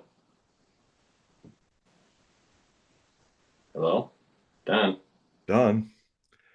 Oh, there you go. I just got unmuted. So one thing that you mentioned about can you hear me? Yeah, I can hear you. Okay. So you were mentioning again, and I agree with you. I think I followed Martin Armstrong and what he talked about with the Bank of New York, Frank Safra, working with Berezovsky and so forth, to try to take over the Russian resources. And as to who was involved with it, I'm not going to go into it. But it seems to be the same forces. Even in the Civil War, you're going to find, to follow the money, who financed both sides of the war.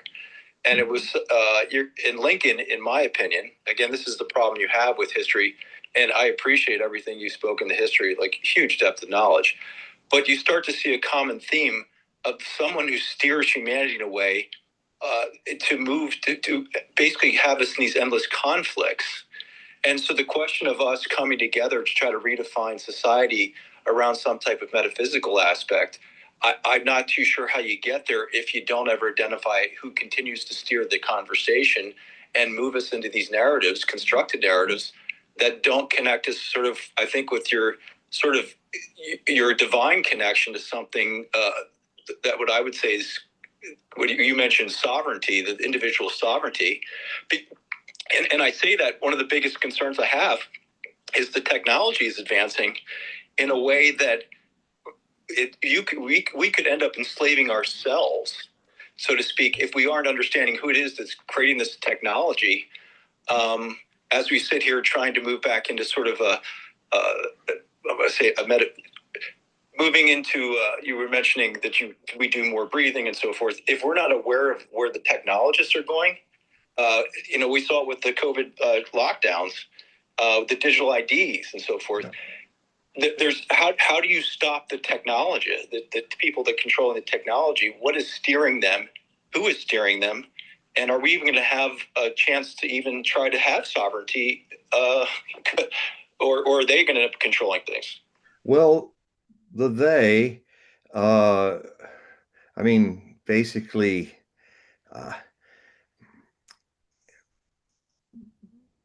the only thing that one's empowered to do is, oh boy, this is a big question. A lot of ways to go into it.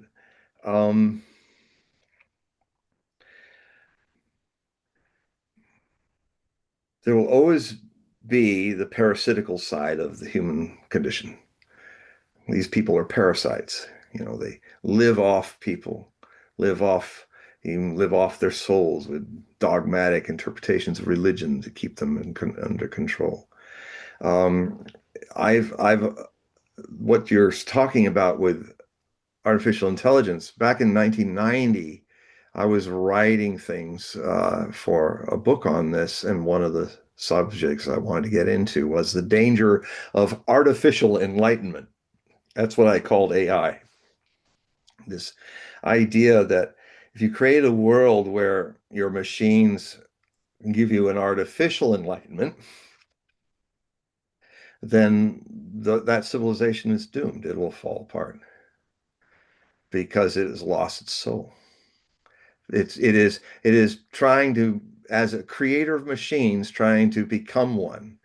Now I call it the Dr. Frankenstein syndrome. And I've said that, the three big dangers of our future existence is I'll start with the least and go to the worst.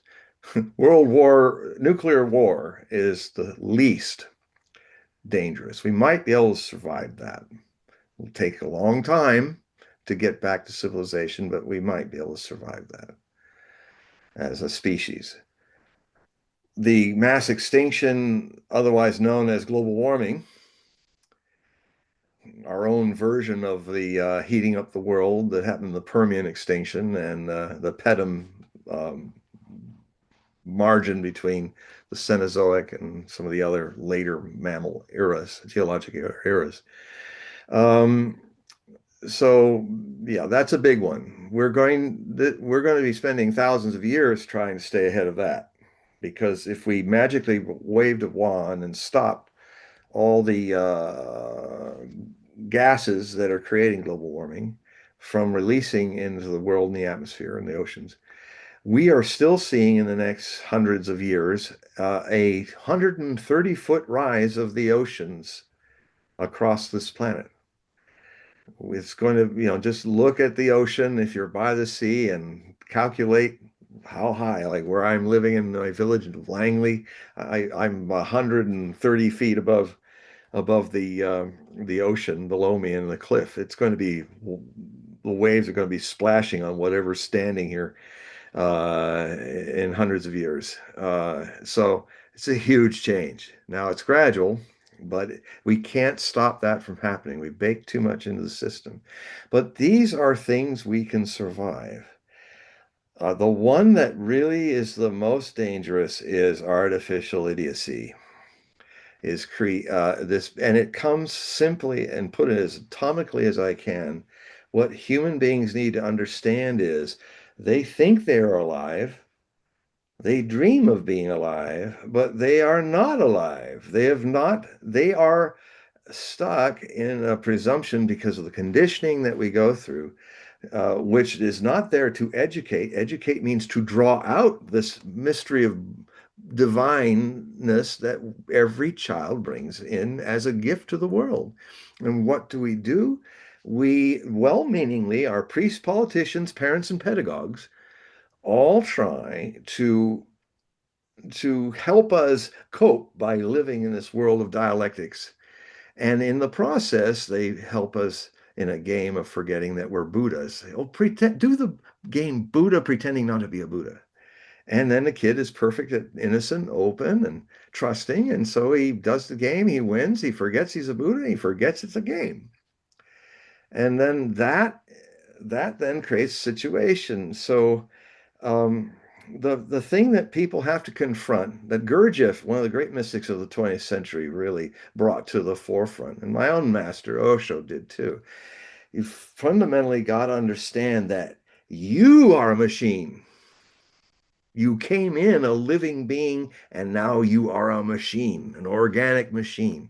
And that is why you're so enamored with being able to create unorganic, inorganic representations of yourself as robots and things, because so people need to work on first becoming human. And it's quite a job. I don't know if we'll make it. In fact, it's something that can't actually be done collectively. Now, the message can be given collectively thanks to our communications, but really, the real transformation that I experience in my own life has to be one individual at a time. But if you're in a state of timelessness, which I'm talking about, it's in everybody. You're already a Buddha. You're already a Christ consciousness, pretending not to be. And the ultimate pretending is where you pretend because you're a pretense, not really alive like you were meant to be. Just 1/10 conscious, and the 9/10 of us is unconscious and motivated to do unconscious things like mind amplify the world rather than the heart to be amplified in this world. Put the mind in the center of our lives rather than the heart. The heart is the steering wheel to the body-mind vehicle that we inhabit in this visit on Earth. The mind's the brake. The society's upside down. It wants the mind to be the master, so we're braking all the time. Because minds stop and start, stop and start, stop and start. Nothing wrong with the mind, but it's a terrible, terrible master. It should be our servant. Turned on when we need it, turned off when it's not. And that's why my fundamental teaching is, at least what I can contribute to, is you're understandably, you have been throwing me wonderful Gordian knots to untangle. And I appreciate it. It's an important Gordian knot to cut apart. But I'm talking about something Zen, something that, like Alexander did, he had all these kings came to try to untangle this knot in Anatolia somewhere when he was in his early conquests of the Persian Empire. And he just took a look, he looked at the knot, pulled out his sword and went chunk and cut it in two, and all the tangles fell apart. And he said, done. Because he was saying only a world conqueror can untangle these things. Well, genius does not follow the ordinary path. Genius always arises out of spontaneity. We are all suppressed geniuses. We were born with innocent spontaneity of genius. But to get along in this world, you have to turn yourself into another drone. You can be a Christian drone, an atheist drone. You have to be a machine. And unfortunately, human beings have to confront first that they are not alive. Their life has been stymied. We are zombies. It's no wonder we have a fascination about zombies, because we are zombies. We are not living the way we were meant to be live, radiant in Christ consciousness or Buddhahood. And so my contribution to this is to try to look at the world, but I'm often in my writings and in my shows, like right now, I always come back to this atomic issue. First, you have to look in the mirror and see you as you are and as you go, this body, mind, ego, personality. And what sees it is not that ego, mind, personality. What sees it only happens in no time. It's here now, forever. And it is the very God spark that is in every person that almost no one alive today in the world is even aware is there because it's so ordinary. It's all godliness. And it's not just some, oh, it's all godliness, like something very Californian. I grew up in California, so I can say that. Just, oh, well, I'm just living in the moment. Why rob a bank or something? No, so the real fundamental issue is consciousness in you, the individual becoming the undivide you all. Now, that also has problems. A lot of the handful of people have been trying to teach us about this, including my master, got killed. My master was poisoned by the U.S. government when he was in jail for immigration fraud, arrested by a warrant that wasn't signed. And then they moved him all around in different places so that we would lose contact with him. And that's when they gave him thallium in a sandwich. After they tried to put him in a jail with this lovely guy that was in there. I said, "Oh, Osho, I see you on the TV. Oh, I gotta tell you, if they've stuck you in here, I'm dying of terminal herpes, so they want you to catch herpes. So just keep pounding that door until they open it and take you somewhere else." Because all the convicts and stuff were seeing them we were on all the main news networks every day in 1984 and 1985. The whole world watched us for about 15 minutes on the national news and international news every day. It's all forgotten now. We were the big show. And so everybody in the prison knew is, "Oh, Bhagwan, how you doing, man? Hey, what do they do?" And they all were trying to help him. So they gave him it's a CIA thing of choice. It's heavy metals, thallium, and it kind of exacerbates your health problems so that they can say, "Oh, he had heart disease," you know. But there was enough signs and you don't start looking for it until it's already mostly passed out of your body and very hard to detect. It's done all its damage. But yeah, I mean, and there I was in front of his burning gad, watching him burn in India all night. So I, until my last breath, I'll try to share what I know and try to convey it and translate it into the difficulties of living in our zombie state. But in the end, any good zombie, when he makes love, says, "Thanks for the tip."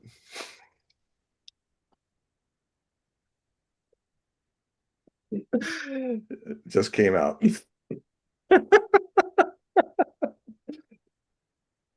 Gotta be humor. It's sacred, folks. Laugh your way all the way to Armageddon. Laugh Armageddon off the map. Well, we've actually had quite a bit. We've had a good showing tonight, and a lot of back and forth in the chat amongst. Hello, everybody. Thanks for. I like seeing individuals talking to each other in the chat. That's really important, and also, the good feedback that we're getting with the questions. We are in tumultuous times, and there's no, this is going to affect everybody. Yeah. And it's not, and it's not 10 years down the road. It's now. Tomorrow. It's on our doorstep knocking. Yeah. So April, you will see a lot of it hit the fan in April through mid-May. If you think it's been a wild ride, it's just starting. And then it could be 2-year period coming because of Saturn being in its fall in Aries. It's going to start with a bang with all these other planets. Mars, god of war, Neptune, the unconscious, meeting the conscious in mass messaging, Neptune, the mind's message to us, Saturn, who is a terrible tyrant because it limits your illusions. But if you're not into illusion, if you want to see your truth, Saturn's your greatest friend. So the fires of purification, all in Aries, are creating this thing. Now, the lowest level of vibratory Aries is war, and this is the war season. That's why March is literally where we get the word March, because ancient peoples used to start their wars, especially in the Mediterranean and Western Asian early cultures, in a time when the weather was good, winter was over, March into April, and now you can march around, kill your fellow man, and rape your fellow men and women, and this is an ancient bad habit, but it also has a force of destruction that also leaves the way for creation. A lot of things are going to begin in the next few weeks that will redefine all of your lives and the whole world. And, there will be travails, but with time, it's like, you have a big forest fire. It's a big tragedy for the forest of that moment, but then the new forest grows. That takes time. All right, we're at the end of the show here, but before we close out, I want to remind the audience in the chat, not in the chat, in the description of this video, there's a link. There's also a link in the chat to go to John's website. Click that link. Please sign up for a periodical or a reading. It helps John out. He's doing, these shows to inform the public, and it would be nice if you can help him. So, John, if you could just quickly discuss, what the periodicals are, what the readings are, so individuals can click that link and go to your website. Just imagine what it would be like if you had a reading with me and it's you and me in the same window talking to each other, and I'm looking at you. And imagine all this energy that's coming out of me spontaneously. Imagine what it'd be like to have that go for a couple hours, just you and me. So if you feel or resonate with that, because we can go down all kinds of amazing rabbit holes and come up with some very interesting insights. You'll, if you do the thing, there's a little link on the Hogue Prophecy page that says right at the top, get a reading from John Hogue. And what'll happen is there'll be a link that you click, and it's to an email that I get on my email that I use for the wide open. Like, I don't have any suppression of anything coming through, because a lot of times these robots in the computers decide for me who to censor, and I don't even know about it. So I have this one website where the whole world can come in. It's a lot of junk to clear out every morning, and I will see it, and all you have to do is put Hogue reading in the subject line, which I'll see out of all the thousands of emails. And then I will get in contact with you through that email, and then give you the how to do the PayPal payment or a snail mail payment, how to it'll be all self-instructing, and what times are available and all that, and then we'll set up a date and do this. These readings can be 2.5 hours, so we go deep. But the amazing thing is, and it's this weird thing that happens in these readings, I don't know why it's happening, but there's something happens that we might have even felt it with this interview. Wasn't that a fast few hours? It just went by like, whoosh.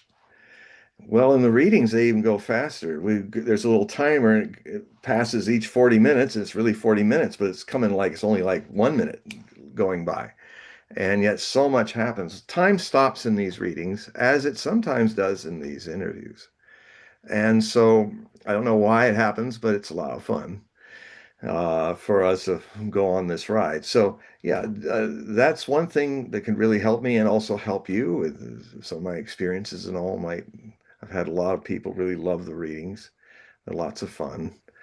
And the other thing is, I literally financially survive to keep doing this work through my Hogue Prophecy reports. And you can really help me and get all these great insights by joining it, especially now. I mean, things I've been writing about and predicting since 1990, since 1987, it's happening now with great accuracy, the potentials, good and bad. So, if for just you can do it two ways. You can see a free sample of what's out there right now. What's out there is what I did in February. I will soon have my March version. Well, actually, it's what I did in January. I've been so busy with this war, I can't even catch up to putting things on the Hogue Prophecy Bulletin. But if you go there, scroll down, and you'll find the join options. The two options are this. You donate $60 through the link that's there, and it takes you from my Hogue Prophecy page. It's an HTTP, but it's not dangerous. There's no problems if you have an overactive computer spam thing. It's nothing's ever happened for 25 years on this thing with the HTTP. But if you don't want to do HTTP, you can send me a snail mail, and so it's all safe. Well, either way you want to do it. $60 for an entire year, or you can join in the page in PayPal. You can learn how to do an automatic payment per month if you just want to pay $5 or $10 or $20 a month. Then that's great. So this is going to be a remarkable. What I'll do is I will send any new subscriber what I did in February, which really sets it up, because what I did is reviewed 43 years of distilled examples of how I predicted this U.S.-Israeli war with Iran, starting all the way back to 1987. So it even shocks me when I went through it all. So that is a great foundation to see what I'm already editing it, final editing it right now. This one that I'm doing for the Apoc April ellipse, Apoca April ellipse, and which is going to be quite amazing, frightening, and it's going to be full spectrum. So, and God knows, in 2 weeks, when we do this again, it'll be a whole different thing happening. And then I think the other 2 weeks, I calculated this, Paul. I was looking on my situation chart over here, and I put a note down because there's an interesting development that Russia is wanting to diplomatically behind the scenes get into this thing and maybe get an agreement. And if this is so, this would be another example how Edgar Cayce was absolutely right about the Russia after Bolshevism. He said, then what of Russia? Russia is the hope of the world. And why he said that is because of the incredible natural soulfulness of the Russian people. And Russian people includes 190 ethnic groups that all have the freedom to live and worship the way they want. And in Russia, I've seen it. I mean, best if you want to test that assumption, go and watch Ellie from Russia, this redhead gal, Aries, redhead explorer. She's really good documentarian.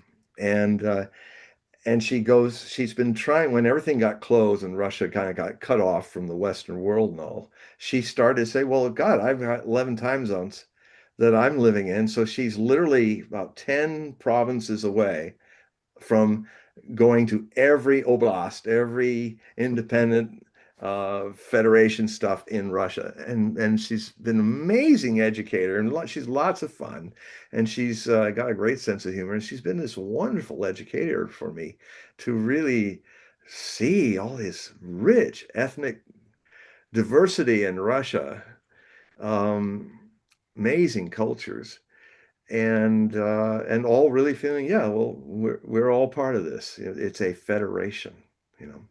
So if ever there was a country that has in itself a lot of individual sovereign nation provinces that are getting along with each other, I mean, Russia's got one of the largest Muslim populations in any Christian country, and they're getting along just fine. And these are the same people that were having a war in the 1990s and early 2000s with Chechnya that I thought that's never going to end. It's terrible. They turned it around. Now the Chechens love being in Russia. They are at the cutting, a lot of their warriors at the cutting edge of this war. They're fighting with fascism in Ukraine. You probably won't hear people call it that, but it is. That's why the Russians are fighting it. So anyway, um, I'm the other thing to take from me gladly is the gift that I give you in these articles. I share all of my sources. And if you go in, if I'm a doorway for you to go into all of my great sources, then you can go to their place and then you will get into their sources and so far. And that's a way that I have become somebody with my eyes open and my heart open to mostly what's really going on in the world. So I contend. Don't believe it, test it. Become a member of the Hogue Prophecy Report. And thank you, whatever you do. Thank you for this night and for spending your precious time with us. And we're going to be doing this in another 2 weeks. And I suspect there's going to be a lot that happens between those 2 weeks. So thank you, everybody, for joining. Make sure that you share the links. Click the like button.